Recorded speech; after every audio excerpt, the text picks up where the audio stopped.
It's everybody's worst case scenario, that Duke cuts down the nets and wins a national championship, and we all have to gag as Coach K walks out with a championship. You're asking yourself, D.A., Coach K's never been embroiled in any type of scandal. All he's ever done is win over generations. Some people call him the greatest college basketball coach of all time. Why don't you like him? Why do you have a personal vendetta against him? And I'll tell you why. Number one, not that it matters, but John Wooden's the greatest college basketball coach of all time. John Wooden's dominance over the course of a decade, over the course of 10, 12, 14 years is just otherworldly. And Wooden's legacy, well beyond just winning basketball games, is, to me, what will forever separate him as the greatest collegiate basketball coach of all time. He was a teacher that happened to be a basketball coach, and more than anything, the type of attitude of class, of decorum, of inner strength and wisdom, all of these things that he brought to the table, I just think puts him at a different place than everybody else. And that's not a slight to Coach K, but that's the first part. The second part is that K has played such hypocrisy so many times over the course of his career. There's the Duke does things the right way. We do things the right way. We look down on other teams that, quote, do things the wrong way. But Duke has done those things too.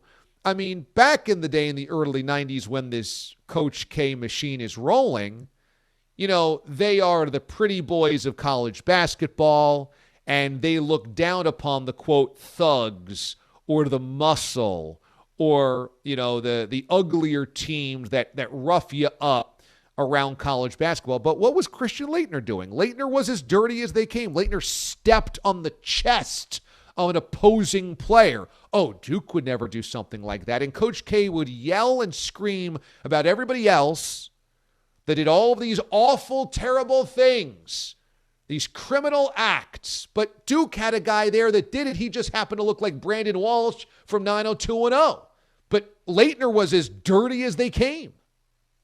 Coach K wagged his finger at the lack of education that we're teaching our student athletes across college basketball, that what Kentucky was doing or Memphis was doing was against what college basketball was about. You can't do one and done. You've got to have athletes as students. The student athlete here at Duke, we have an education. We've got a reputation to uphold. You don't just come to campus and walk in and out after a semester. Oh, and lo and behold, once Coach Cal started showing that you needed to win that way in modern basketball, oh, wouldn't you know it, Coach K started recruiting the one and dones as well, and never said anything about how he was wrong. Never said anything about, you know what, I had him pegged wrong. No, the way that Coach K has always painted everything is that Duke does it right, everybody else does it wrong, even though he has followed suit by doing those things. So I just hate his hypocrisy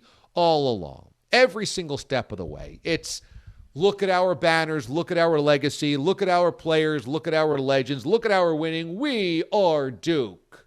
And everybody else, even being on the competition committee and how things are structured in college basketball, there's an outsized influence that Coach K has always had to benefit him and his program.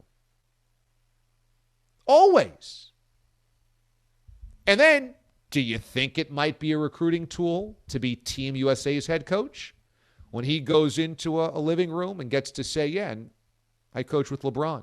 I coach with Kobe.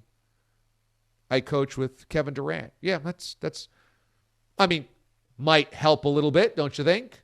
So there's a nice competitive advantage that he has over everybody else, and gets to rub elbows and do American Express commercials, but then lash out at cheating in sports and money in sports and what has happened to the sanctity of college basketball. I mean, it never ends with Coach K. Never. And it still is going on and on. I mean, last week when he says basically, it was all the players. They just followed their heart.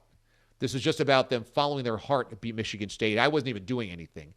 It's like, we know you think of yourself as the almighty. We know that you have this monster ego. We know that you're being serenaded everywhere. You don't have to tell us that the players didn't even listen to you, that they weren't even being coached. We kind of know the bit here. And then all these fans come out to Cameron Indoor for the finale, and they lose, and he basically lectures the crowd and the team on the mic after the game. Like, that's not really what anybody's there for, to hear you lecture. You've only got like a couple of games left in your career. I mean, it's kind of supposed to be a positive experience. It's just the whole thing with Coach K, and he gets such a pass from everybody because he wins. He says the right things, but also this kind of like ivory tower that Duke exists in, as though they've never done any cheating. I mean, come on. Do we really believe in today's NCAA world where Will Wade is saying, we've put a really good offer together, or Louisville's putting together a $100,000 offer? Do we really think that Duke gets 5-star recruits just because at Duke they want to play for Coach K? Do we think that's really the thing? Or do we think that there's probably some funny business that has gone on at Duke as well? But the last thing the NCAA wants is to sniff around there, because that's their golden child. That's their golden goose. They do not want Duke on probation. They do not want Duke not able to be in the NCAA tournament. They're a ratings bonanza. They're what everybody knows.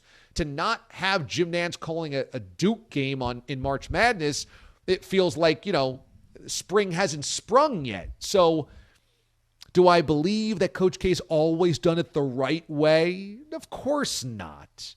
And when we get to the early 90s and mid-90s, and college basketball is kind of changing dramatically, and UNLV are the renegades of college basketball, and they're taking money from boosters or gamblers or whoever, and the Fab Five have the long shorts, and they're playing the bad boys as well. And then other players have tattoos, or they might have went to JUCO. And Coach K and Duke's like, oh, we would never recruit people like that. It's like, how condescending, honestly. How condescending can you be? So, frankly, I'm over it. I'm over Coach K. The sooner that he's done is better for me. Unfortunately, of course, the way that it goes, the Coach K is going to keep winning and badger us all with this swan song until we just can't take it anymore. And look, they're on to the Elite Eight. Whoopee. Where were you when we needed you, Texas Tech? And so now it's Razorback Nation. Let's go, Arkansas. Let's go. Let's go.